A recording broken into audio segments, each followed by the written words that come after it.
السلام علیکم۔ لکھاری آن لائن میگزین میں خوش آمدید۔ قفس طوبہ کرن آخری قسط۔ زریز کی تدفین کے بعد لوگ واپس چلے گئے، مگر آدم سکوت کے عالم میں اس مٹی کے ڈھیر پر ہی بیٹھا رہا جس کے نیچے اس کا دوست دفن ہو چکا تھا۔ قبرستان اندھیرے میں ڈوبا ہوا تھا اور یک بستہ ہوائیں آدم کو چھو کر گزر رہی تھیں، مگر آج اسے کچھ محسوس نہیں ہو رہا تھا۔ وہ فقط بے یقینی اور غم سے سریز کی قبر کے سرہانے بیٹھا آنسو بہاتا گیا۔ میری حالت دیکھو یار، تمہیں اپنے ہاتھوں سے دفنا کر بھی یقین نہیں کر پا رہا کہ تم مجھے چھوڑ کر چلے گئے ہو۔ کیوں کیا تم نے ایسا؟ اتنی جلدی کیوں تھی تمہیں؟ سناٹے میں اس کی سسکتی آواز گونج رہی تھی۔ وہ زندگی میں پہلی بار اس قدر شدت سے رو رہا تھا کہ اس کی ہچکیاں بند گئیں۔ یا اللہ، اپنا سر پکڑتے وہ زاروں قطار روتا تھا۔ نہیں جانا چاہیے تھا تمہیں، تم مجھے بہت کمزور کر گئے ہو یار۔ دل پھٹ رہا ہے میرا۔ دنیا کے سامنے مضبوط بنے رہنے کے بعد اب رات کی تاریکی میں وہ اپنے دوست کے پاس ٹوٹ گیا تھا۔ نہیں یقین آ رہا مجھے، تم اتنی جلدی نہیں مر سکتے۔ وہ یقین اور بے یقینی کے درمیان معلق تھا جب آسمان پر بادل گرجنے کے ساتھ بجلی بھی چمکنے لگی، مگر اسے ہوش کہاں تھا۔ وہ قبر پر سر ٹکائے اپنے خسارے پر روتا رہا۔ اللہ کسی دشمن کے ساتھ بھی ایسا نہ کرے، اللہ کبھی کسی سے اس کا دوست نہ چھینے۔ تمہارے لیے ہر دعا کی تھی زریز، اگر پتہ ہوتا کہ تم اتنی کم عمر لکھوا کر آئے ہو تو اپنی عمر تمہارے لیے وقف کرنے کی دعا کرتا، مگر اب کچھ نہیں کر سکتا ہونا، خالی ہاتھ رہ گیا ہوں میں۔ وہ اپنے دل میں درد محسوس کر رہا تھا، اور یہ کوئی عام درد نہیں تھا جو ختم ہو جاتا۔ اسے تو اب ہمیشہ آدم کے ساتھ رہنا تھا۔ بادلوں کی گرج چمک میں اضافہ ہونے لگا، مگر وہ اسی حالت میں بیٹھا رہا۔ آدم، وہ پوری رات یہیں گزارنا چاہتا تھا، مگر قدموں کی چاپ کے ساتھ اپنے نام کی پکار نے اسے سر اٹھانے پر مجبور کیا۔ وہ خورشید تھا، حیران اور پریشان اور ہانپتا سا۔ استاد! آدم اسے دیکھتے ہی کھڑا ہوا اور بے اختیار اس کے گلے لگ گیا۔ خورشید اسے تھپکی نہ دے سکیا، بلکہ لاچاری سے قبر کی تختی پر درج نام بار بار پڑھتا رہا کہ شاید وہ نام زریز کا نہ ہو۔ مجھے آنے میں دیر ہو گئی، اپنے آنسو روکتے خورشید نے کہا۔ وہ ہمیشہ جلد بازی کرتا تھا، زندگی کے ہر معاملے میں اسے جلد بازی کی عادت تھی، مگر کیا پتہ تھا کہ دنیا سے جانے میں بھی جلد بازی کرے گا۔ وہ ہمیں چھوڑ کر چلا گیا ہے استاد، اسے نہیں جانا چاہیے تھا۔ اسے مجھ پر ترس بھی نہیں آیا کہ میں اس کے بغیر کیسے رہوں گا میں استاد۔ وہ پھوٹ پھوٹ کر نہ جانے کیا کہے جا رہا تھا۔ خورشید اسے خود سے الگ کرتے گھٹنوں کے بل نیچے بیٹھا۔ مجھے یقین نہیں آتا، خورشید کی غم میں ڈوبی آواز ابھری تھی۔ کل ہی تو میری اس سے بات ہوئی تھی، ہم تمہاری شادی کے بارے میں باتیں کر رہے تھے۔ وہ کل بہت بولا تھا اور بہت ہنسا بھی تھا، کہہ رہا تھا کہ آدم کی شادی کے بعد ہم تینوں کہیں ملیں گے، مگر اس نے یہ نہیں بتایا تھا کہ قبرستان میں ملنا ہے۔ وہ کھویا کھویا سا بولا تو آدم نے سر جھکاتے آنکھیں بند کی کہ شاید اس سے اذیت کم ہو جائے۔ قسمت ظالم تھی اس کی، یہ پتہ ہوتا تو ہم اسے جیل سے ہی نہ نکالتے، وہی قید رہتا، مگر کم از کم زندہ تو رہتا۔ اس نے ملامت زدہ لہجے میں کہتے دعا کے لیے ہاتھ اٹھائے، جبکہ آدم یوں ہی سر جھکائے اپنی چیخیں ضبط کرنے کی کوشش کرتا رہا۔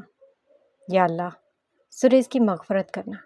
اس نے زندگی میں بہت آزمائشیں دیکھی ہیں، اسے ان آزمائشوں کی جزا دینا اور اسے پرسکون ابدی زندگی عطا کرنا۔ خورشید قدر بلند آواز میں دعا کرنے لگا، جبکہ اس کے الفاظ پر آدم نے ایک دم اجنبی نگاہوں سے اسے دیکھا۔ یہ جملے تو کسی کے مرنے پر کہے جاتے ہیں نا؟ تو کیا اس کا دوست واقعی مر گیا تھا؟ کتنا مشکل تھا زریز کے ساتھ موت کا لفظ لگانا۔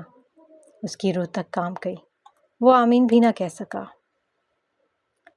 میں جانتا ہوں کہ زریز تمہیں بہت عزیز تھا، مگر صبر سے کام لو، اسے اب ہماری دعاؤں کی ضرورت ہے، اس لیے آنسو بہا کر اسے تکلیف مت دو۔ ذرا سے توقف کے بعد ہاتھ منہ پر پھیرتے خورشید نے اسے تسلی دی، مگر وہ یوں ہی قبر کو دیکھتا رہا۔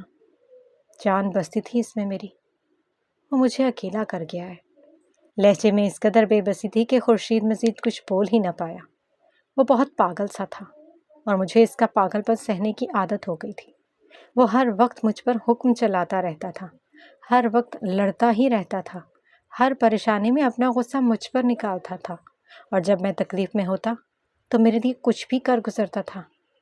میرے جگر کا ٹکڑا تھا وہ، ایسے مر کیسے سکتا ہے؟ وہ بولا تو اس کی آواز کانپ گئی۔ خورشید نے اسے اس طرح ٹوٹتے ہوئے پہلی بار دیکھا تھا۔ بے اختیار اسے گلے لگاتے وہ اسے تھپکنے لگا کہ آدم کا غم اس سے کہیں زیادہ بڑا تھا۔ بارش ہونے والی ہے، چلو میں تمہیں گھر چھوڑ دوں۔ کچھ دیر اسے تسلی دینے کے بعد خورشید نے کہا تو وہ نفی میں سر ہلا گیا۔ میں کچھ دیر یہاں رکنا چاہتا ہوں، وہ بول کر اپنے پاس رکھے شاپر سے گلاب کی پتیاں نکال کر قبر پر پھینکنے لگا تو خورشید نے بات سمجھتے باہر کی طرف قدم بڑھائے، جبکہ بارش نے یکدم تیزی سے برستے زریز کی قبر کے ساتھ آدم کو بھی بھگو دیا تو وہ آسمان پر گرجنے والی بجلی کی روشنی میں کتبے پر لکھے حروف کو دیکھتے یہ سوچتا رہا کہ قبر والوں کو آندھی، بارش اور طوفان سے کوئی فرق نہیں پڑتا نا۔ اتنی جوان موت تھی، اتنی جوان موت، اتنی کہ ہر جوان کی چیخیں نکل گئیں۔ وہ بے سدھ سی بیٹھی تھی، کوئی ان کو ہلا کر پانی پلانے کی کوشش کرتا تو چند قطرے اندر جانے کے بعد پانی باہر نکلنے لگتا۔ خالدہ بیگم پوری رات ان کے ساتھ بیٹھی انہیں حوصلہ دیتی رہیں، مگر وہ اپنی اکلوتی جوان اولاد کی اچانک موت پر گویا سننے اور بولنے کی طاقت کھو بیٹھی تھی۔ زریز کی موت کی خبر کے بعد اب تک ان کی ایک آنکھ سے آنسو بھی نہیں نکلا تھا۔ نگاہیں پتھر تھی، گویا دور کہیں زریز کی روح کا تعاقب کر رہی تھی۔ باجی، کچھ تو بولیں، آپ کا بیٹا فوت ہو گیا ہے، اس کے غم میں کچھ تو کہیں۔ خالدہ بیگم ان کی حالت سے گھبرا رہی تھیں اور غزلان اپنا سر دونوں ہاتھوں سے تھامے بیٹھا تھا۔ غزلان، دیکھو یہ بے حس ہو گئی ہیں، تم ڈاکٹر کو بلا دو، مجھے ان کی حالت دیکھی نہیں ٹھیک نہیں لگ رہی۔ ان کے چہرے پر آنے والا پسینہ صاف کرتے انہوں نے غزلان سے کہا، مگر وہ ویسے ہی بیٹھا رہا۔ غزلان، انہوں نے قدرے بلند آواز میں پکارا تو وہ چونکا۔ جی؟ اپنی پھپھو کی حالت دیکھو، جاؤ ڈاکٹر کو بلا کے لاؤ، جلدی کرو۔ وہ اٹھ کر ایک بار پھر نفیسہ کو پانی پلانے لگی تو غزلان گہرا سانس لے کر رہ گیا۔ اس بارش میں کوئی ڈاکٹر نہیں آئے گا، وہ کہہ کر کمرے کے دروازے سے باہر آیا۔ بارش بہت تیز ہے، صحن کے فرش پر گرنے والے موٹے قطرے عجیب سا شور پیدا کر رہے تھے۔ خالدہ بیگم نے زبردستی 2 گھونٹ نفیسہ بیگم کو پلائے جو ان کے حلق تک پہنچ کر وہیں اٹک جاتے تھے۔ انہیں لگتا تھا کہ اب ساری زندگی ان کے حلق سے کچھ نیچے نہیں اترے گا۔ وہ کچھ محسوس بھی تو نہیں کر پا رہی تھیں۔ ان کا بیٹا مر گیا تھا، کیا بیٹے بھی مر جایا کرتے ہیں؟ وہ ایک ہی رات میں بوڑھی ہو گئی تھی۔ کچھ دیر پہلے میرج ہال میں بیٹھ کر خوشگپیاں لگاتی نفیسہ بیگم کوئی اور تھیں، اور اب اس کمرے میں بے حس و حرکت بیٹھی نفیسہ بیگم کوئی اور تھیں۔ کچھ تو بولیں باجی، تھوڑا سا رو لیں، اس طرح تو پاگل ہو جائیں گی، خدا را کچھ تو کہیں۔ خالدہ بیگم نے نرمی سے ان کا چہرہ تھامتے کہا، مگر وہ انہیں نہیں دیکھ رہی تھی، وہ کمرے کے دروازے کی طرف دیکھ رہی تھی۔ ان کے بیٹے کو یہیں سے آنا تھا، وہ ہر رات یہیں سے ان کے پاس آیا کرتا تھا۔ بھائی، تبھی تعبیر نے ابرش کے کمرے سے نکلتے غزلان کو پکارا جو بے چینی سے کبھی ابرش کے کمرے تک آتا تو کبھی نفیسہ بیگم کو دیکھتا۔ آپ ہی بے ہوشی میں مسلسل زریز بھائی کا نام لے رہی ہیں، مجھے ڈر لگ رہا ہے ان سے، مجھے گھر میں بہت ڈر لگ رہا ہے، پلیز آپ آدم کو بولیں کہ مجھے یہاں سے لے جائے۔ وہ رو دینے کو تھی۔ اس کی بات پر غزلان کچھ نہ بولا، ماتم زدہ گھروں سے اکثر ڈر ہی لگا کرتا ہے۔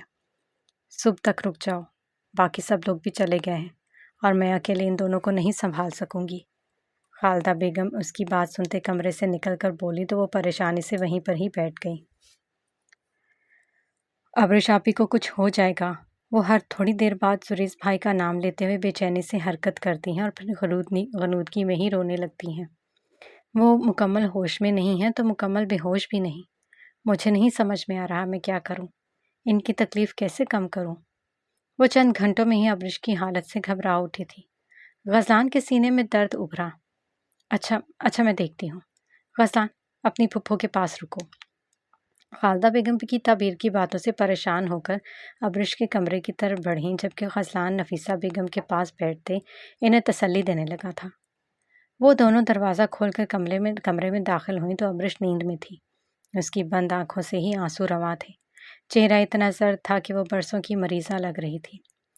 خالدہ بیگم نے اس کے پاس بیٹھتے اس کے ماتھے پر ہاتھ رکھا۔ وہ بخار میں تپ رہی تھی۔ ان کے چھونے سے اس کے جسم میں حرکت پیدا ہوئی۔ زریز، ہونٹوں کی جنبش کے ساتھ یہ نام ادا ہوا۔ باہر بارش کی آواز نے شدت پکڑ لی۔ زریز، بے چینی سے سر ہلاتے اس نے دوبارہ اپنے شوہر کو پکارا تھا۔ تعبیر کی آنکھوں سے بھی آنسو بہنے لگے۔ زریز، سر دائیں بائیں ہلاتے وہ بلند آواز میں بولی تو خالدہ بیگم نے تعبیر کو کھانا لانے کا کہہ کر اسے جگانا چاہا۔ ابرش اٹھو، اس کے سر پر ہاتھ رکھتے انہوں نے پیار سے کہا تو ابرش نے آہستگی سے آنکھیں کھولی۔ زریز آ گئے؟ وہ کچھ سمجھ نہ پائی تھی۔ خالدہ بیگم نے نفی میں سر ہلاتے اپنے آنسو چھپائے۔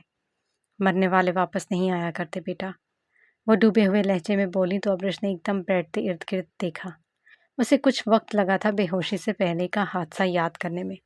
وہ بے اختیار اٹھ کر دروازے تک آئی۔ زریز مرے تو نہیں ہے؟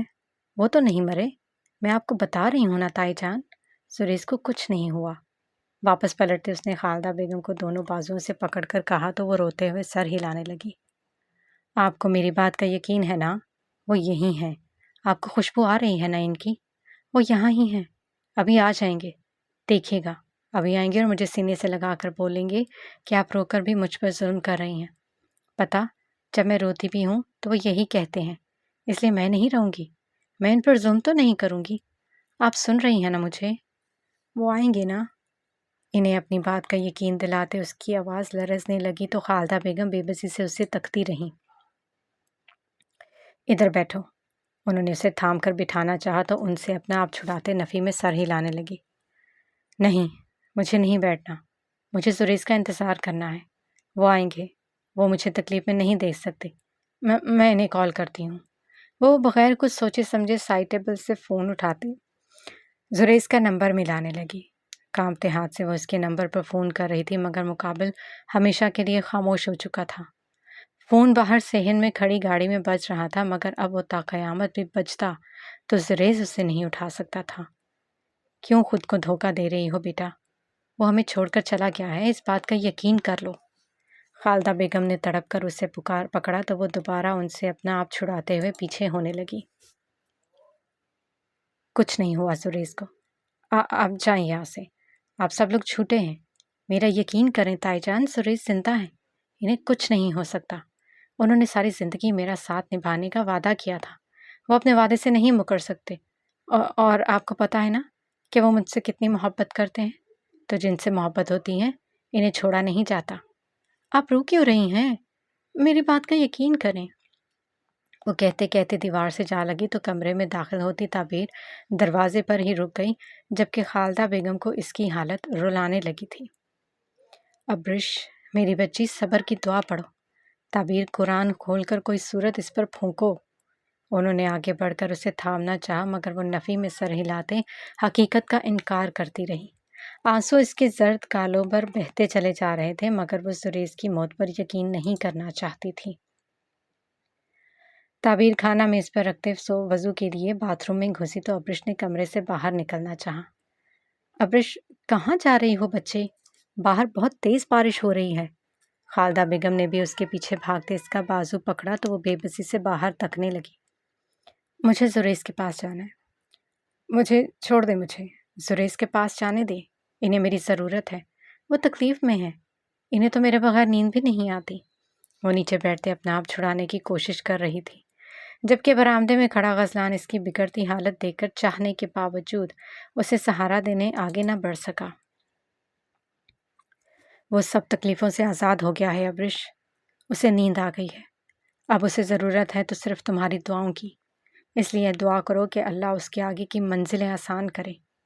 خالدہ بیگم اس کے سامنے بیٹھی تو وہ اونچے اونچے سانس لیتے صحن میں بھاگی۔ خالدہ بیگم نے بے بسی سے غزلان کو دیکھا پھر ابرش کے پیچھے آئیں۔ وہ بھیگتے ہوئے گھر کا دروازہ کھول کر باہر نکلنا چاہتی تھی۔ اسے لگ رہا تھا کہ زریز اسے پکار رہا ہے، اسے محسوس ہو رہا تھا کہ زریز کو اس کی ضرورت ہے، وہ اس کے پاس جانا چاہتی تھی۔ خالدہ بیگم نے اسے پکڑا، وہ ان سے نہیں سنبھل رہی تھی، وہ اسے سمجھانے کی کوشش کر رہی تھی مگر بارش کا تیز شور ان کی آواز کو نگل رہا تھا۔ ہاں، مگر ابرش کی سسکیاں بلند تھیں، بارش کے شور سے بھی زیادہ بلند۔ تعبیر وہیں برآمدے میں قرآن لیے کھڑی تھی۔ تیزی سے صفحے پلٹتے اس نے سورۃ البقرہ کی تلاوت شروع کر دی، جبکہ خزلان بے بسی سے کھڑا ابرش کو دیکھتا رہا۔ اللہ جی، میرے پیارے اللہ جی، مجھے میرا زریز لوٹا دے، مجھے اور کچھ نہیں چاہیے، بس مجھے میرا زریز لوٹا دے اللہ۔ وہ سسکیوں سے روتے ہوئے اللہ کو پکار رہی تھی۔ کانپتے ہاتھوں نے اب دروازہ کھولنے کی کوشش ترک کر دی۔ وہ سمجھ گئی کہ اس بار اب صرف مٹی کا ڈھیر ہے۔ اللہ، مجھے زریز واپس کر دے، میں ساری زندگی کچھ نہیں مانگوں گی، بس مجھے میرا زریز لوٹا دے۔ وہ تھک کر بھیگے فرش پر ہی گر گئی۔ اس کے آنسو بارش کے پانی میں ملتے ہوئے دنیا کے سمندروں میں بہنے کے لیے تیار تھے، جبکہ تعبیر نے تلاوت کی آواز بلند کر دی۔ چادر دو۔ خالدہ بیگم اسے وہیں چھوڑ کر اندر آئیں تو غزلان نے انہیں پلنگ پر بڑی چادر تھما دی۔ وہ واپس جا کے ابرش کے گرد چادر لپیٹتے اسے اندر لے آئیں۔ وہ کانپ رہی تھی۔ تعبیر کی آنکھوں سے چند آنسو نکل کر قرآن پاک کے صفحے پر جذب ہوئے، جبکہ غزلان جامد کھڑا رہا۔ خالدہ بیگم نے اسے کمرے میں لا کر کرسی پر بٹھایا اور الماری اسے اس کی خشک کپڑے نکالنے لگی۔ تعبیر، ہیٹر چلاؤ۔ وہ بولی تو تعبیر نے قرآن واپس رکھتے ان کے حکم کی تعمیل کی۔ بس بس، اللہ ساتھ ہے۔ ابرش کے کانپتے وجود کو اپنے ساتھ لگاتے انہیں اس پر بے انتہا ترس آیا، جبکہ وہ سردی کی وجہ سے نہیں کانپ رہی تھی، وہ بخار کی وجہ سے بھی نہیں کانپ رہی تھی۔ وہ تو اس احساس سے کپ کپا رہی تھی کہ زریز واقعی اسے چھوڑ کر چلا گیا ہے۔ اس طرح ہمت ہار جاؤ گی تو بچے کی صحت پر برا اثر پڑے گا۔ کیا تم شوہر کے بعد اب اپنا بچہ بھی کھونا چاہتی ہو؟ وہ تسلیوں سے نہیں سنبھل رہی تھی، تبھی خالدہ بیگم نے دوسرا طریقہ اختیار کیا۔ وہ تڑپ سی گئی، بے اختیار نفی میں سر ہلاتے مدد طلب نگاہوں سے انہیں دیکھنے لگی۔ دیکھو ابرش، اللہ نے تمہیں بہت بڑی آزمائش میں ڈالا ہے، لیکن تم بہت مضبوط ہو۔ اللہ نے تمہیں اس آزمائش کے لیے چنا ہی اس لیے ہے کہ کیونکہ وہ تم سے بہت محبت کرتا ہے، تم اسے بہت عزیز ہو۔ اور دیکھو تو صحیح، تمہارے پاس زریز کی نشانی موجود ہے، اس لیے اس معصوم وجود پر ظلم نہ کرو اور اپنا خیال رکھو۔ اب تم زریز کی بیوہ ہونے کے ساتھ ایک بچے کی ماں بھی بننے والی ہو، اس لیے صبر سے کام لو، کہیں تمہارا یہ غم تمہارے بچے کو کوئی نقصان نہ پہنچا دے۔ وہ صاف لفظوں میں اسے سمجھانے لگی تھی، جبکہ وہ بیوہ کے لفظ پر نیم مردہ ہو گئی۔ ہاں، وہ بیوہ تھی، زریز کی بیوہ۔ اس کا دل چاہا وہ بھی مر جائے، وہ واقعی مرنا چاہتی تھی۔ زریز کے لیے مرنا کتنا آسان تھا، اس کے لیے مرنا کتنا مشکل تھا۔ وہ کپڑے اٹھاتے باتھ روم میں بھاگ گئی۔ اسے رونا تھا، چیخنا تھا، دھاڑیں مار مار کر اپنا غم ہلکا کرنا تھا۔ خالدہ بیگم باتھ روم کے بند دروازے کو تکتی رہیں۔ تعبیر آدم کے لیے دعا کرنے لگی۔ غزلان برآمدے میں ٹہلتا رہا۔ نفیسہ بیگم یوں ہی پتھر کی مورت بنی رہی۔ آقا جان الگ کمرے میں یہ شور سنتے لیٹے رہے اور آدم وہاں قبر پر سر ٹکائے بیٹھا روتا رہا۔ دنیا ویسے کی ویسے ہی قائم تھی، نہ زمین نے سورج کے گرد چکر لگانا چھوڑا تھا، نہ آسمان دو ٹکڑے ہوا، سب پہلے جیسا ہی تھا۔ ہاں، مگر مرنے والے کی بیوی تباہ ہو گئی، ماں زندہ درگور ہو گئی، اور دوست بکھر گیا تھا۔ یہ آپ کیا کہہ رہے ہیں؟ یقیناً آپ کو کوئی غلط فہمی ہوئی ہوگی۔ وہ احمد کو سلا کر خود بھی سونے لگی تھی جب خاور نے فون کر کے اسے زریز کی موت کی خبر سنائی۔ وہ حیرت سے اٹھ بیٹھی۔ میں خود جنازے میں شریک ہو کر آیا ہوں۔ شام کو حادثہ ہوا اور ڈیڈ باڈی کی حالت خراب تھی، اس لیے تدفین جلدی ہو گئی۔ خاور کے لہجے میں بھی افسردگی گھلی تھی۔ زریز سے اس کا کچھ نہیں لگتا تھا، مگر وہ ایسا ضرور تھا کہ اس سے ایک ملاقات کرنے والے بھی اس کی موت پر رنج کرتے۔ او میرے خدایا، انا للہ و انا الیہ راجعون۔ ابیحہ کے دل کو کچھ ہوا، جبکہ احمد کی آنکھ اس کی آواز سے کھلی۔ آپ رو رہی ہیں؟ وہ رو دی تو خاور نے پوچھا۔ زریز صاحب میرے محسن تھے، مجھے ان کی موت کا بہت دکھ ہے۔ ایسے کوئی اچانک کیسے جا سکتا ہے؟ زندگی کتنی غیر متوقع ہے، کسی بھی وقت کچھ بھی ہو سکتا ہے۔ وہ بولی تو احمد زریز کے نام پر پوری آنکھیں کھول کر اسے تکنے لگا۔ ایسا ہی ہے، انسان کو اپنی اگلی سانس کا بھی نہیں پتہ، اور حادثات سے مرنے والے لوگوں کی موت کا یقین مشکل سے ہی آتا ہے۔ اچھا خاصا ہنستا کھیلتا انسان ایک لمحے میں حادثے کا شکار ہو کر زندگی ہار جاتا ہے، اور پیچھے رہ جانے والے ساری عمر اس صدمے سے باہر نہیں نکل پاتے۔ زندگی بے رحم ہے اور ہم اس سے لطف اٹھانا چاہتے ہیں۔ خاور افسردگی سے بول رہا تھا جبکہ ابیاں خود کو کمپوز کرتے دل ہی دل میں زریز کی مغفرت کے لیے دعائیں کر رہی تھی۔ زریز انکل کی ڈیتھ ہو گئی؟ تبھی احمد کی آواز نے اسے چونکا دیا، جبکہ دوسری جانب سنتا خاور بھی حیران ہوا تھا۔ ہاں، ابیہ ٹھہر کر بولی تو وہ خوشی سے مسکرایا۔ اچھا ہوا، جو میرے ڈیڈ کو مارے اسے خود ہی مر جانا چاہیے۔ وہ بول ہی رہا تھا کہ ابیہ نے اسے زور سے پکڑ کر ہلایا۔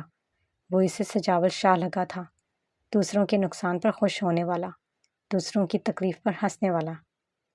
تمہیں کیا ہو گیا ہے احمد؟ کسی کے مرنے پر خوش ہو رہے ہو؟ وہ فون بند کر کے اب اسے جھڑکنے لگی تھی۔ یس، آئی ایم ویری ہیپی، وہ کہہ کر بیڈ سے اترتے صوفے پر جا لیٹا، جبکہ ابیہ کتنی ہی دیر خوف زدہ سی اسے دیکھے گئی۔ نہ جانے یہ نفرت کی آگ کب ختم ہونی تھی، نہ جانے یہ انتقام کا پہیہ کب رکنا تھا۔ وہ 5 جنوری کی رات کئی 100 سال طویل لگ رہی تھی۔ پر لگا کر اڑ جانے والا وقت اب رینگتا ہوا محسوس ہو رہا تھا۔ ابرش کپڑے بدل کر باہر نکلی تو تھی، مگر اس کا دماغ تاریک ہو چکا تھا۔ کمرے میں موجود تعمیر تھی۔ وہ صوفے پر بیٹھی آدم کو فون کرنے کی کوشش کر رہی تھی۔ ابرش خاموشی سے بیڈ پر بیٹھی اور حیرت سے دیوار پر لگی زریز کی تصویر کو دیکھنے لگی۔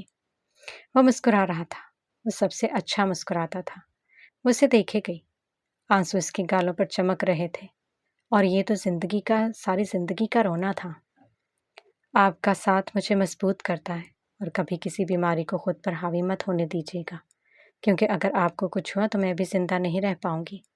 آپ میری زندگی کا واحد رشتہ ہیں، اور میں اپنے ہر کھوئے ہوئے رشتے کو آپ میں تلاش کرتی ہوں۔ اسے یاد آیا جب ہسپتال میں اس نے زریز سے التجا کی تھی، اپنی استطاعت کے مطابق آپ کو محبت اور عزت دوں گا، بس یہ آنسو کسی اور وقت کے لیے سنبھال کے رکھیے۔ اور وہ اسے آنسو سنبھال کے رکھنے کا کہہ رہا تھا، تو اس وقت کے لیے اس نے ابرش کو آنسو سنبھالنے کے لیے کہا تھا۔ وہ درد سے اس کی مسکراتی تصویر دیکھتی رہی۔ You are my life. موت سے پہلے اس کی زبان سے ادا ہونے والی آخری الفاظ ابرش سے اظہار محبت کے تھے۔ شاید وہ جانتا تھا کہ اس کی روح سانسوں کے بوجھ سے آزاد ہونے والی ہے۔ تبھی تو وہ اپنی بیوی کو محبت کا وہ احساس دلا گیا تھا جسے تا قیامت زندہ رہنا تھا۔ شاید یوں ہی محبتیں امر ہو جایا کرتی ہیں۔ آپ پلیز خود کو سنبھالیں۔ زریز کے آخری الفاظ یاد کرتے ابرش نے اپنا سر پکڑا تو تعبیر فون چھوڑتے اس کے پاس آئی۔ جو لوگ اس فانی دنیا میں ہم سے جدا ہو جاتے ہیں، اس ابدی دنیا میں ہمیں واپس مل جائیں گے۔ آپ یقین کریں، جنت میں آپ کو زریز بھائی کا ساتھ مل جائے گا، زریز بھائی کا کامل ساتھ مل جائے گا، میری دعا ہے۔ اس کے کندھے سے لگتے تعبیر نے اسے امید دلائی تو وہ زریز کی تصویر دیکھے گئی۔ تھوڑا سا کھانا کھا لیں۔ تعبیر نے اٹھ کر میز سے ٹرے اٹھاتے گود میں رکھی اور ایک لقمہ اس کے منہ میں ڈالنے لگی تو ابرش نے اس کا ہاتھ پیچھے کر دیا۔ نہیں کھانا مجھے، خدا کا واسطہ ہے، مجھے اکیلا چھوڑ دو مجھے اکیلا۔ وہ اس کے سامنے ہاتھ جوڑتے پھٹ پڑی تو تعبیر نے کھانا واپس رکھ دیا۔ اچھا، میں باہر جا رہی ہوں، لیکن آپ زیادہ مت روئیے گا، وہ کہہ کر باہر نکل گئی، جبکہ ابرش کو سانس کھینچنے میں دشواری ہو رہی تھی۔ اس نے زریز کا تکیہ اٹھاتے سینے سے لگا کر اپنا چہرہ اس میں چھپایا۔ اس میں زریز کی خوشبو تھی، اس کا لمس تھا۔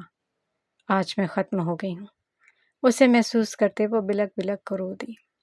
اس کی سسکیاں باہر تک سنائی دے رہی تھیں، مگر اب کی بار کوئی اسے تسلی دینے کی ہمت نہ کر سکا۔ آپ کو پتہ ہے، جب آپ گمشدہ تھیں تو میں نے اللہ سے وعدہ کیا تھا کہ اگر آپ صحیح سلامت مل گئیں تو میں ہر نماز کے ساتھ شکرانے کے نفل پڑھوں گا۔ اس کی آوازیں ابرش کے کانوں میں گونجتی رہیں۔ وہ خوش نصیب تھا جو نفل ادا کرنے کے وعدے پر ابرش اسے واپس لوٹا دی گئی تھی۔ وہ بد نصیب تھی کہ چاہے جتنے بھی نوافل کا عہد کر لیتی، زریز واپس نہیں آ سکتا تھا۔ وہ رات تو اختتام کو پہنچ گئی، مگر ان کی زندگیوں پر گریہ زاری کے شب ہمیشہ کے لیے مسلط ہو گئی۔ زریز کے بغیر آج پہلی صبح تھی۔ بارش وقفے وقفے سے جاری تھی، مگر اس بارش نے بھی ماحول کا حبس ختم نہیں کیا تھا۔ آدم پوری رات زریز کی قبر پر گزارنے کے بعد صبح مردہ قدموں سے اس کے گھر آ گیا، جہاں آج پھر محلے کے کوئی لوگ جمع تھے۔ وہ کسی کو سلام کیے بغیر سیدھا نفیسہ بیگم کے کمرے میں آیا تھا۔ تعبیر اور خالدہ بیگم وہیں پر موجود تھی۔ آدم، تم ٹھیک ہو؟ تعبیر جو نفیسہ بیگم کو تسلیاں دے رہی تھی اسے دیکھ کر فوراً کھڑی ہوئی۔ آدم سر ہلاتے نفیسہ بیگم کی طرف آیا۔ کیسی ہیں آنٹی؟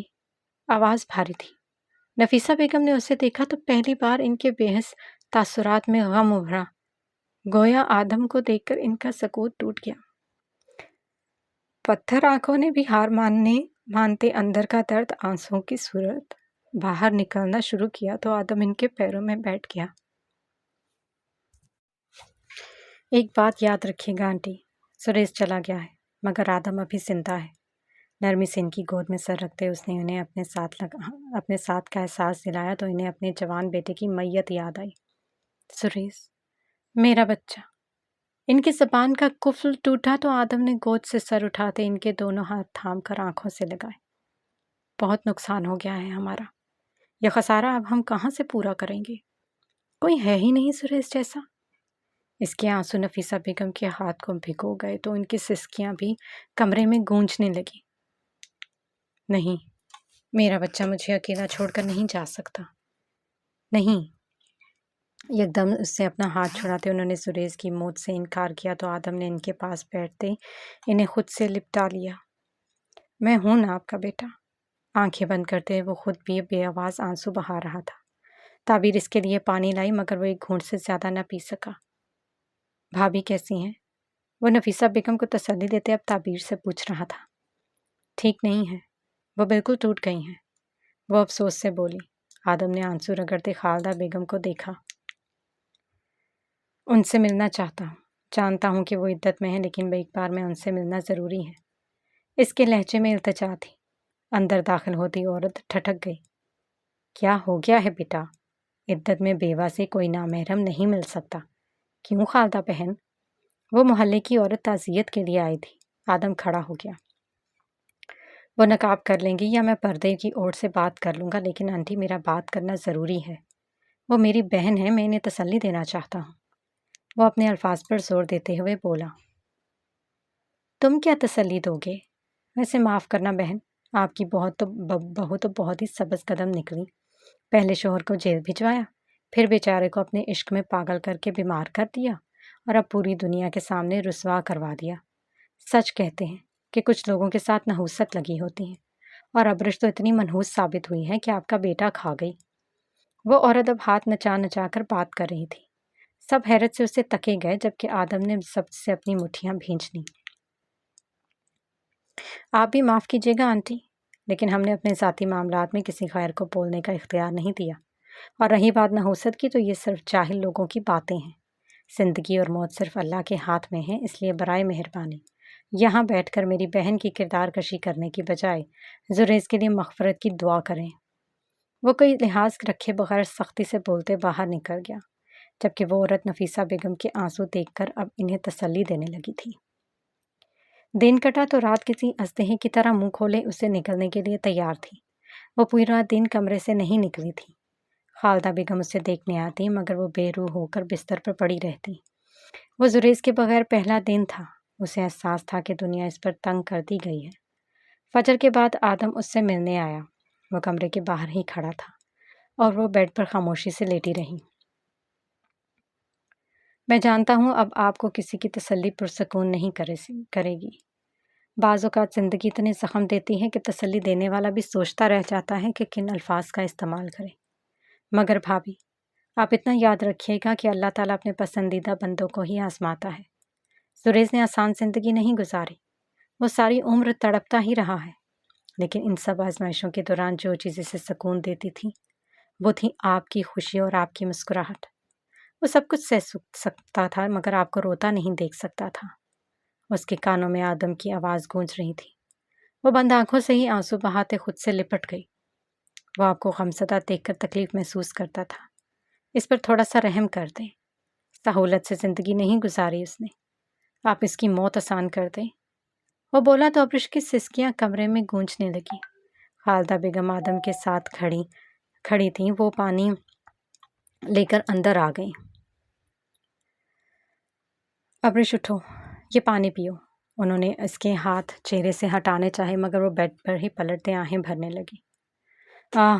وہ اسے زبردستی اٹھانے کے بجائے ٹھنڈی آہ بھرتے باہر نکل گئی۔ فی الحال اس سے بات کرنا مناسب نہیں ہے، ایک ہی دن میں کوئی نہیں سنبھل سکتا، وقت لگتا ہے مگر زخم بھر جاتے ہیں، اس لیے ہمیں اسے وقت دینا چاہیے۔ وہ بولی تو آدم نے کوئی جواب نہ دیا، بس خاموشی سے وہیں بیٹھ گیا۔ جب تک بھابھی ٹھیک نہیں ہو جاتی تعبیر یہیں رہے گی، آپ کوشش کر کے انہیں کچھ کھلائیں ورنہ ان کی طبیعت مزید خراب ہو جائے گی، اور انہیں آغا جان سے ملوائیں، ایک وہی ہیں جو انہیں سنبھال سکتے ہیں۔ وہ آہستگی سے کہنے لگا۔ غزلان گھر میں داخل ہوا۔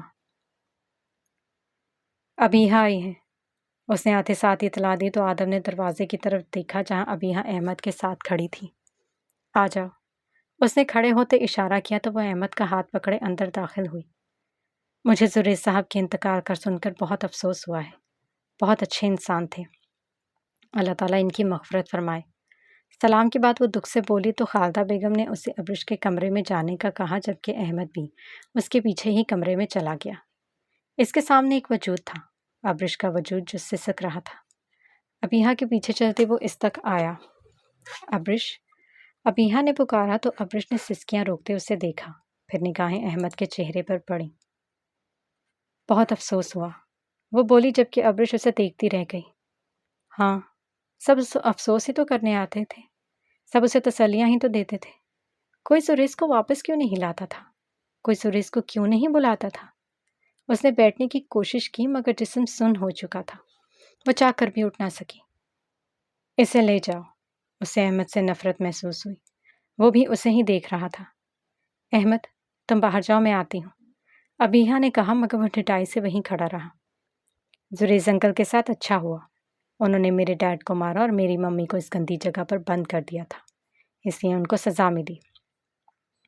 اس کی کہانی میں زریز ولن تھا اور وہ اس ولن کے مر جانے پر انتہائی خوش تھا۔ ابرش کو یکدم دھچکا سا لگا تھا۔ اسے لے جاؤ ابیہا، وہ اسے تھپڑ لگانا چاہتی تھی مگر ایسا کرنے سے زریز نے واپس تھوڑی آ جانا تھا۔ تبھی وہ درد سے آنکھیں بند کر گئی۔ ابیہا اس سے معذرت کرتے احمد کو غصے سے پکڑتے باہر لے گئی، جبکہ ابرش کو یہ کمرہ عصیب زدہ لگنے لگا جس کے در و دیوار اس کی بربادی پر کہکہے لگا رہے تھے۔ وہ روتے روتے غنودگی میں چلی گئی اور زریز کی تصویر اب تک مسکرا رہی تھی۔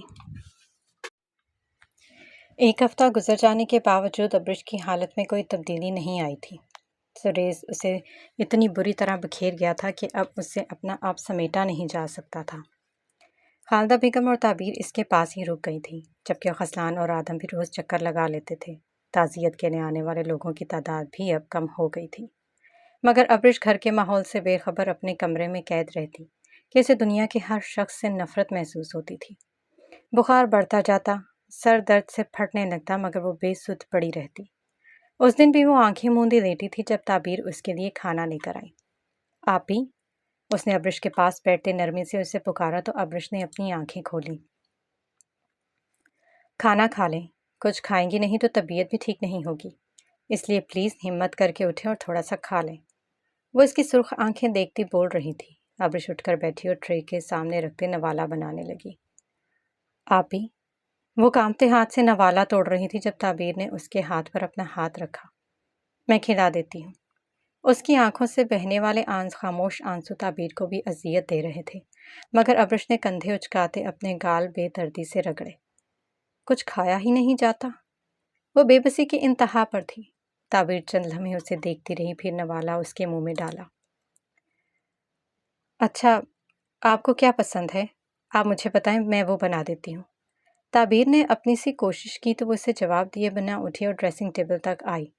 اپنی صورت آئینے میں دیکھتے اسے خود کو پہچاننے میں کچھ وقت لگا تھا۔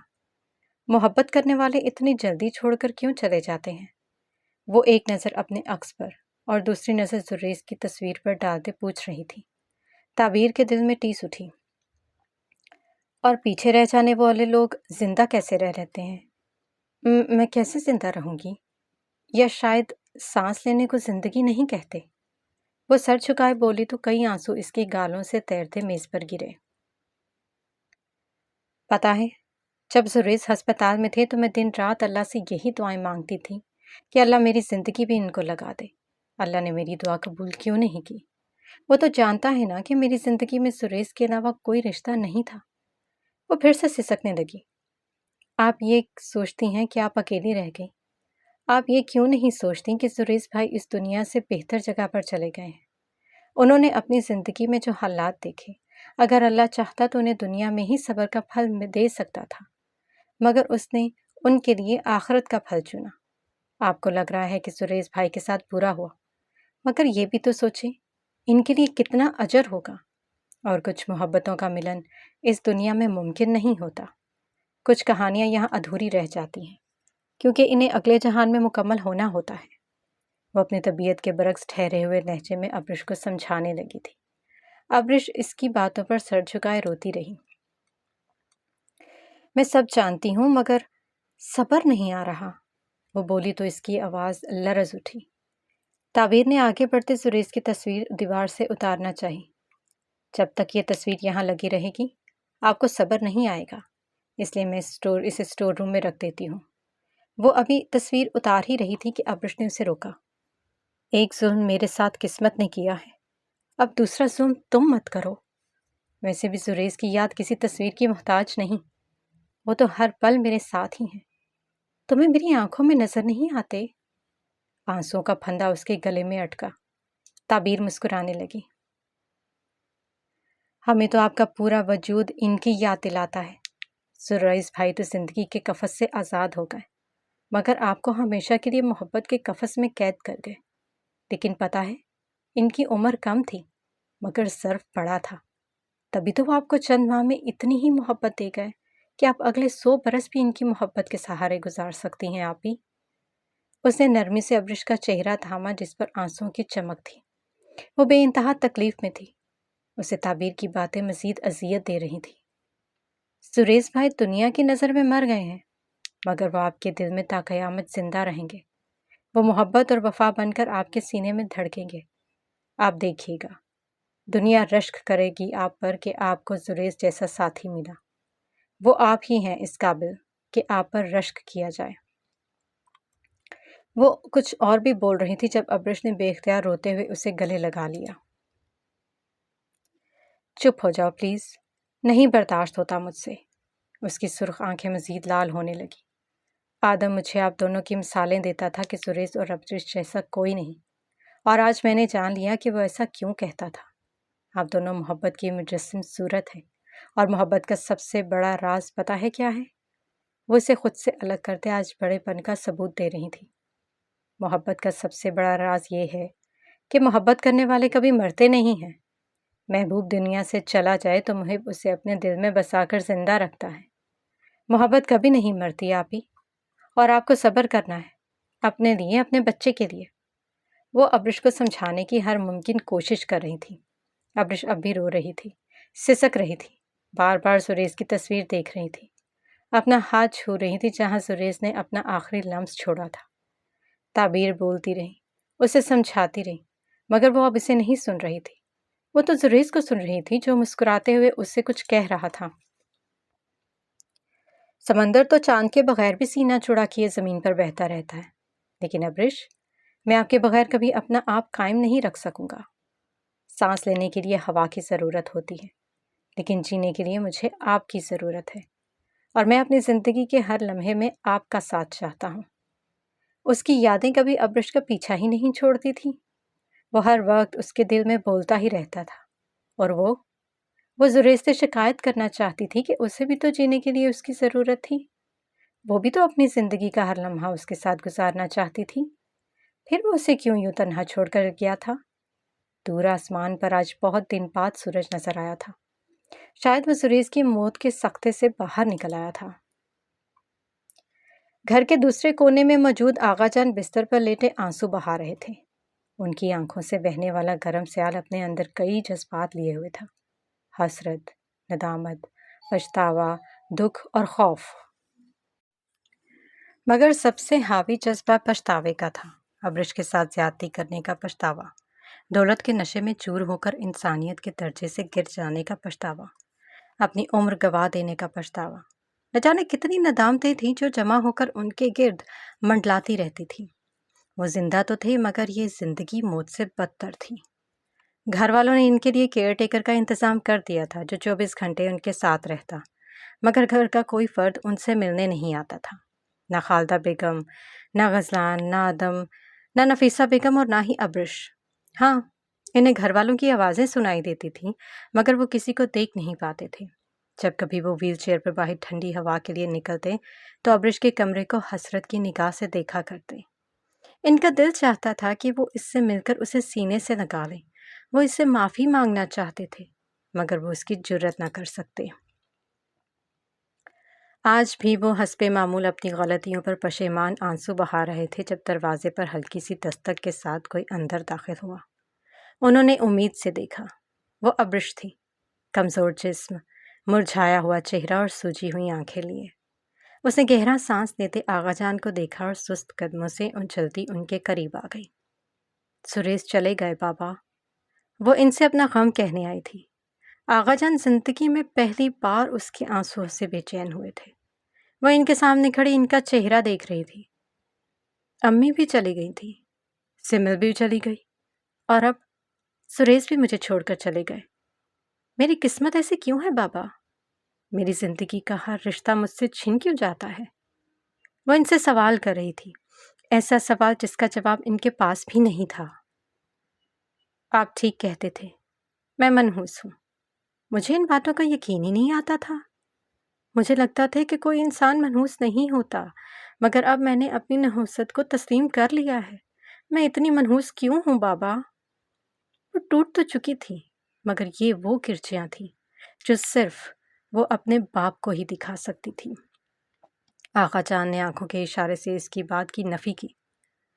غزلان نے مجھے بد دعا دی تھی کہ ابرش، تم نے میرا دل توڑا ہے تو تم بھی ساری زندگی تڑپتی رہو گی۔ آپ نے بھی مجھے بد دعا دی تھی کہ تم نافرمان ہو تو کبھی خوش نہیں رہو گی۔ دیکھیں بابا، سب کی بد دعائیں لگ گئی ہیں مجھے۔ وہ اپنا درد بیان کر رہی تھی اور باہر سے گزرتی نفیسہ بیگم دروازے پر ہی ٹھہر گئی۔ بہت درد ہو رہا ہے مجھے، بہت اذیت میں ہوں۔ زندگی نے مجھے تھکا مارا ہے۔ سب تسلیاں دیتے ہیں مگر کوئی میرے دل کا حال نہیں سمجھتا۔ میں بھی سریش کے ساتھ ہی مر گئی ہوں بابا۔ وہ تکلیف سے کہتے آقا جان کے بازو پر سر رکھ کر رونے لگی جبکہ وہ بھی آنسو بہاتے کچھ بولنے کی کوشش کر رہے تھے۔ وہ اسے تسلی دینا چاہتے تھے، وہ اسے بتانا چاہتے تھے کہ وہ منحوس نہیں ہے، وہ تو صابر ہے۔ وہ اسے یہ بھی بتانا چاہتے تھے کہ وہ بد دعاؤں کے اثر میں نہیں رہتی بلکہ وہ آزمائشوں کے مدار میں پھنسی ہوئی تھی، مگر بولنا اب ان کے اختیار میں نہیں رہا تھا۔ نفیسہ بیگم اندر داخل ہوئیں اور ابرش کے سر پر ہاتھ رکھا۔ تم ٹوٹ نہیں سکتی ابرش، اگر تم ٹوٹ گئی تو ہر محبت کرنے والا ٹوٹ جائے گا۔ ابرش کے چونکنے پر انہوں نے کہا تو وہ دھندلاتی نگاہوں سے انہیں دیکھنے لگی۔ تمہاری سب سے اچھی عادت یہ ہے کہ تم کبھی مایوس نہیں ہوتی۔ اس عادت کو قائم رکھو اور میرے بچے کو مزید مت تڑپاؤ۔ ان کے کہنے کی دیر تھی کہ ابرش نے اپنے آنسو رگڑے۔ وہ رات کو میرے خواب میں آیا تھا، میری گود میں سر رکھا ہوا تھا اس نے، اور کہہ رہا تھا کہ امی، آپ تو میری بیوی کا خیال ہی نہیں رکھتی۔ میں نے کہا کیسے رکھوں؟ تو کہنے لگا وہ روتی رہیں تو مجھے تکلیف ہوتی ہے، انہیں سمجھائیں کہ وہ رویا نہ کریں۔ اور پھر فجر کی اذان سے میری آنکھ کھل گئی۔ بیٹا، وہ تو اس دنیا سے جا کر بھی تمہاری فکر کرنا نہیں بھولا، پھر تم کس چیز پر روتی ہو؟ وہ ابرش کو اپنا خواب سنا رہی تھی جبکہ وہ حیرت سے انہیں سنتی رہی۔ مگر وہ میرے خواب میں تو نہیں آتے۔ اس کی آواز میں لڑکھڑاہٹ تھی۔ تم سوتی کب ہو؟ آنکھیں دیکھو اپنی، انہوں نے کہا تو ابرش نے بے اختیار اپنی آستین سے چہرہ رگڑ ڈالا۔ خالدہ، غزلان، تعبیر، آدم، ان سب نے ساری زندگی ہمارے ساتھ نہیں رہنا، لیکن ہم دونوں نے اب باقی کی زندگی ساتھ گزارنی ہے۔ اس لیے تم سریش کو مجھ میں ڈھونڈو اور میں اسے تمہارے اندر تلاش کروں گی۔ انہوں نے اپنے بازو پھیلائے تو ابرش ان کے گلے لگ کر بے آواز رو دی اور آغا جان بے بسی سے اسے تکتے گئے۔ وہ آغا جان سے مل کر کمرے میں آئی اور کپڑے نکالنے کی نیت سے اس نے جیسے ہی الماری کھولی سوکھے گلاب کے گجروں نے اس کو پتھر کا کر دیا۔ یہ وہ گجرے تھے جو زریز نے اسے دلائے تھے۔ یہ وہ گجرے ابرش کو خود پہنانا چاہتا تھا، مگر اس نے نہ جانے کیوں اسے پہنانے نہیں دیے تھے۔ تب تک تو مرجھا جائیں گے۔ اسے یاد آیا کہ زریز نے ہلکی سی شکایت کی تھی۔ کوئی بات نہیں، پھول مرجھا بھی گئے، دل نہیں مرجھا جائے گا۔ اور وہ اس دن تو یہ جملہ بول گئی تھی، مگر اب زریز کو بتانا چاہتی تھی کہ ان پھولوں کے ساتھ اس کا دل بھی مرجھا گیا ہے، اور پھول تو نہیں آ جاتے، نیا دل کہاں سے لایا جائے۔ اس نے ایک گجرا اٹھایا تو اس کی خشک پتیاں ٹوٹ کر اس کی ہتھیلی پر بکھر گئی۔ وہ بھی تو ان پتیوں کی طرح ہی بکھر گئی تھی، مگر اسے تھامنے کے لیے تو کسی کی ہتھیلی بھی موجود نہیں تھی۔ آنسوؤں نے پتیوں کو بھگویا تو اس نے اپنی آنکھوں سے لگایا، اور ان میں زریز کا لمس موجود تھا۔ کاش میں اس روز آپ کو نہ روکتی، کاش۔ اسے صبر آتا ہی نہیں تھا۔ کتنی ہی دیر یوں ہی روتے رہنے کے بعد اس نے زریز کی سیاہ شرٹ نکالی جو وہ سب سے زیادہ پہنا کرتا تھا۔ اس میں صرف پرفیوم کی خوشبو نہیں تھی، اس میں زریز کی مہک بھی تھی، جسے ابرش نے ناک سے لگا کر سونگھا اور پھر سینے سے لگا کر محسوس کیا کہ وہ اس کے پاس موجود ہے۔ دنیا سے چلے جانے والوں کو ان کی چھوڑی ہوئی چیزوں میں تلاش کرنا انسان کی فطرت ہے، اور وہ بھی ایک ایک کر کے زریز کی ہر شے کو چھوتی اور آنسو بہاتی جاتی۔ اس کے کپڑے، گھڑیاں، پرفیوم، کتابیں، ہر چیز اس نے چھو کر محسوس کی۔ اسے اب سمجھ آئی تھی کہ زریز اس کی جدائی میں دیوانہ کیوں ہو گیا تھا۔ وہ بھی تو دیوانی ہو جانے کے قریب تھی۔ زریز آپ مجھے تنہا کیوں کر گئے ہیں؟ اپنی ابرش کو پر آپ کو ذرا بھی ترس نہیں آیا؟ آپ کے بغیر ایک لمحہ گزارنا مشکل تھا، پتہ نہیں ہفتہ میں نے کیسے گزار لیا ہے۔ وہ آہیں بھرتے اس سے شکوہ کر رہی تھی، تبھی اس کی نظر الماری کے آخری خانے میں پڑے ڈبے پر پڑی۔ وہ زریز کے کپڑوں سے ڈھکا ہوا تھا۔ ابرش نے کپڑے پیچھے کرتے ڈبہ نکالا تو اس کے ساتھ ایک کاغذ بھی تھا۔ اس نے ڈبہ کھولا تو دل رک سا گیا۔ اس میں لاکٹ تھا، ابرش کے نام کا لاکٹ، جس پر سفید موتیوں سے اس کا نام لکھا تھا۔ یہ لاکٹ ابرش کے لاکٹ سے مختلف اور خوبصورت تھا۔ اسے لگا کہ اس کا اگلا سانس نہیں لے پائے گی۔ زریز، ایک سسکی کمرے میں گونجی، پھر ہاتھوں نے وہ کاغذ کھولا تو اس کی روح تڑپ گئی۔ ابرش، زریز کی لکھائی میں اس کا نام اسے کسی دلدل میں دھکیلنے لگا۔ اسے اس محسوس ہوا جیسے وہ بول رہا ہے، جیسے وہ اس کے سامنے بیٹھا اس سے باتیں کر رہا ہے۔ مجھے حیرت ہو رہی ہے میں یہ خط کیوں لکھ رہا ہوں، حالانکہ یہ باتیں میں آپ کے روبرو ہو کر بھی کہہ سکتا ہوں۔ مگر میرا دل چاہا کہ میں آپ سے لکھ کر بات کروں۔ جانتی ہیں، آپ سے پہلے میری زندگی تاریک تھی، اور آپ نے آ کر میری زندگی کو رنگوں سے بھر دیا۔ آپ بہت حسین ہیں، خاص طور پر آپ کی آنکھیں، جن میں صرف میرا عکس نظر آتا ہے۔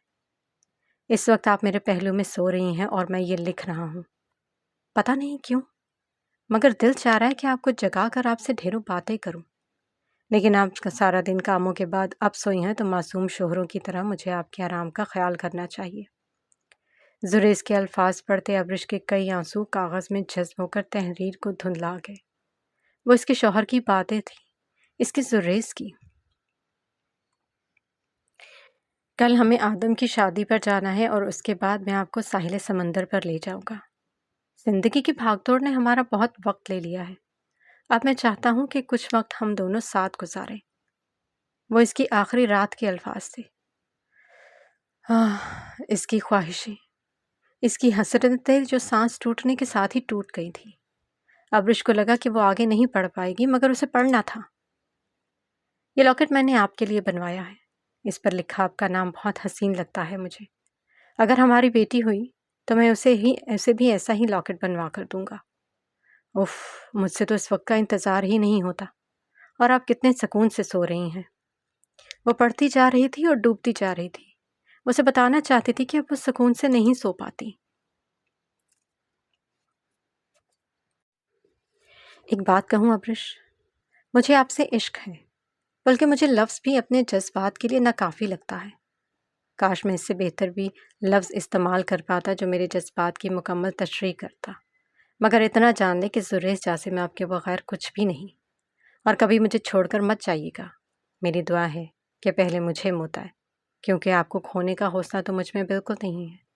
لیکن ابھی میں مرنے کی باتیں کیوں لکھ رہا ہوں؟ حد ہے، ابھی تو ہمیں جوانی ساتھ گزارنی ہے اور بڑھاپے میں ایک دوسرے کا سہارا بننا ہے۔ ویسے بوڑھی ہو کر آپ کتنی اچھی لگیں گی نا۔ وہ خط زریس کی شرارتوں سے بھرپور تھا۔ اس نے تو جوانی جینی تھی، بڑھاپا گزارنا تھا، مگر قسمت کہاں کسی کی خواہشات کا خیال رکھتی ہے۔ عشق کے اس سفر میں میرا ہر جذبہ آپ سے شروع ہو کر آپ پر ختم ہوتا ہے۔ اگر کبھی کہیں محبت کا باب شروع ہوا تو میرا نام سر فہرست ہوگا کہ ایک شخص نے اپنی بیوی سے بے انتہا محبت کرتا ہے، جو اپنی بیوی کے لیے جان بھی قربان کر سکتا ہے۔ تاریخ میں جب کبھی محبت کرنے والوں کا نام درج ہوگا تو زریس جاسم سب پر بازی لے جائے گا۔ آپ کا زریس۔ اور خط اس اختتام کو پہنچا، مگر ابرش بت بنی وہیں کھڑی رہ گئی۔ اس کی آنکھ کا پانی زریس کے نام پر گرا تو اس نے اپنی ہتھیلی سے اسے صاف کرنا چاہا، مگر آنسو خود ہی سیاہی گھول کر زریس کا نام مٹا چکا تھا۔ وہ کچھ دیر سن کھڑی رہی، پھر الماری سے چادر نکال کر خود پر لپیٹتے باہر نکلی۔ کہاں جا رہی ہو؟ نفیسہ بیگم نے اسے ٹوکا۔ قبرستان۔ اس کی آواز اندر ہی دب گئی۔ تم عدت میں ہو۔ وہ اس کے قریب آئی، مگر ابرش کی آنکھوں میں دہکتے انگارے انہیں بھی جلانے لگے۔ میرا جانا بہت ضروری ہے۔ اس نے اپنا چہرہ بھی چادر سے ڈھک لیا اور مزید ٹھہرے بغیر گھر سے باہر نکل گئی۔ محبت کا وجود بھی اس کے پیچھے چل دیا تھا کہ قبرستان میں کئی اہل محبت دفن تھے۔ آسمان پر چمکتا سورج ابرش کو روشنی پہنچا رہا تھا، جبکہ زمین کے راستوں نے اس کا استقبال خوشی سے کیا کہ انسان کے سوا کائنات کی ہر شے محبت کرنے والوں کی قدر کرتی ہے۔ ٹھاٹھے مارتا سمندر بھی پرجوش تھا کہ آج داستان قفس ہمیشہ کے لیے امر ہو گئی تھی۔ داستان قفس یعنی زریس جاسم اور ابرش شہوات کی داستان، جس میں سے ایک فریق نے تو جان کی بازی ہار دی، مگر دوسرا فریق پیدل چلتے قبرستان تک پہنچنے کو بےتاب تھا۔ معلوم نہیں کہ قسمت کے پنے کب الٹ جاتے، مگر ابرش کی زندگی کا خلا اب کبھی نہیں بھر سکتا تھا۔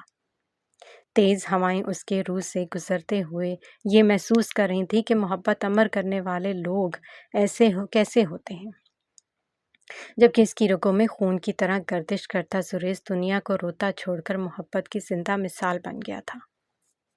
اور زندگی کے قفس کے بعد موت کی آزادی کے لیے وہ دھنک کے رنگوں جیسا شخص، ہائی وہ مہکتے پھولوں جیسا شخص دنیا ویران کر گیا تھا۔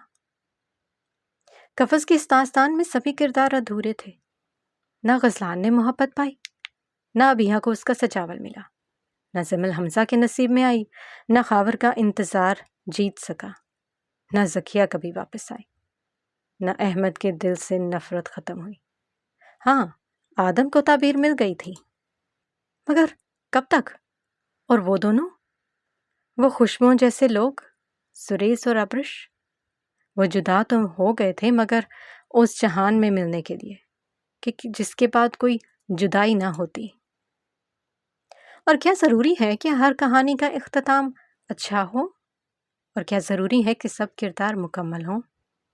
اور کیا لازم ہے کہ چہرے پر سب کے مسکان ہو؟